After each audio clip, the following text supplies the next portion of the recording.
नमस्कार मित्रांनो. भारतामध्ये नुकत्याच पार पडलेल्या निवडणुकांमध्ये 5 राज्यांमध्ये निवडणुका झाल्या. आसाम, बंगाल, तामिळनाडू, केरळ, पांडिचेरी. त्यामध्ये 3 राज्यांमध्ये सरकार भाजपाचं झालं. बंगाल, आसाम, पांडिचेरी. आता मुद्दा असा आहे, 5 राज्यांमध्ये इलेक्शन झालं, पण सोशल मीडियावर फक्त बंगाल बंगाल बंगाल बंगाल बंगालच दाखवत आहे. खरंच तिथं सत्ता परिवर्तन होणं गरजेचं होतं का, हाही प्रश्न आहे. बर, तिथं सत्ता परिवर्तन झालं, पण महाराष्ट्रातल्या विरोधकांना त्यांच्या बुडाला का आग लागली? तिथं ममता दिदीचा पराभव झाला हा विषय नाही, याचं दुःख नाही या विरोधकांना, पण यांच्या सोयऱ्यांवर यांची जी भावकी आहे, या भावकीवर मात्र तिथं अन्याय होणार आता इथून पुढे 5 वर्ष. त्यासाठी हे दुःख खतखत व्यक्त करता येते. ममता दिदीचा पराभव झाला हा विषय नाहीये. यांचे जे स्वकीय लोक आहेत यांच्यावर अन्याय होणार आहे. बर, ज्या स्वकीयांसाठी हे रडत आहेत त्याच स्वकीयांनी आमचा घात केला.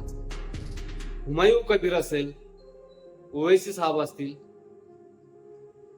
यांनी तिथं यांचे उमेदवार उभे केलेत ना, मग हे लढतायत कोणासाठी? प्रश्न साधा आहे. विरोधी पक्ष यांच्या स्वकीयांसाठी किंवा सोयऱ्यांसाठी आज महाराष्ट्रामध्ये रडवते, किंवा मग खूप मोठा एक नरेटिव्ह चालू केला त्यांनी, तिथं ईव्हीएम घोटाळा झाला, तिथं लोकांना मतदान करू दिलं नाही, वगैरे वगैरे गोष्टी असतील. पण मात्र ज्या लोकांसाठी हे रडत आहेत त्याच लोकांच्या काही लोकांनी तिथं दिदीचा पराभव केला. आणि मुळात तुम्ही भाजप या पक्षाची बराबरी कधीच करू शकत नाही. का?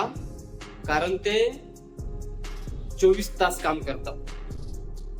तुम्ही प्रचाराला दुपारी 3 वाजता घराच्या बाहेर पडतात. त्यामुळे तुम्ही किती टीका टिप्पणी करायची हे लक्षात यायला पाहिजे तुमच्या. आणि एक छोटस उदाहरण देतो मी. तुमच्या आयुष्यात, तुमच्या भविष्यात, तुमच्या पुढच्या येणाऱ्या पिढीसाठी फायद्याचं आहे. छोटस उदाहरण. 1947 मध्ये फायनल झाली. भारतातला एक भाग वेगळा केला. त्या भागाचं नाव पाकिस्तान. आणि त्या पाकिस्तानला तत्कालीन पंतप्रधान किंवा सरकार त्यांनी 75 कोटी रुपये दिले, किंवा तुम्ही हे 75 कोटी रुपये घ्या व तुम्ही तुमचं जे देश आहे, तुमचा एक देश तिथं बसवा, तुमचं डेव्हलप करा, यासाठी 75 कोटी रुपये दिले. पण त्या 75 कोटीचे याने फक्त खाऊन गांडीले हात पुसले. विकासाच्या नावानं बोंब आहे. त्या 75 कोटीची किंमत आज 75,000 करोड रुपये.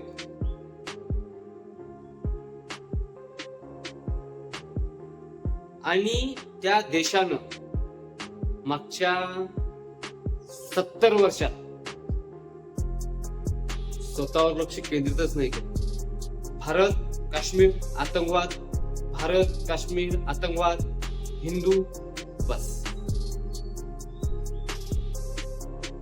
2026 मध्ये जी कंडिशन आहे त्यांची, जी त्यावेळेस होती तीच कंडिशन आज आहे. बदल काहीच नाही. का? कारण ते सतत फक्त भारत भारत भारत भारत भारत काश्मीर, भारत काश्मीर याच गोष्टीचा उदो करत होते आजपर्यंत, आणि आजही करताय. जर तुम्हाला तुमचे पक्ष संपवायचे नसतील तर दुसऱ्या पक्षावर टीका करण्याऐवजी तुम्ही तुमच्या स्वतःच्या पक्षावर काम करा.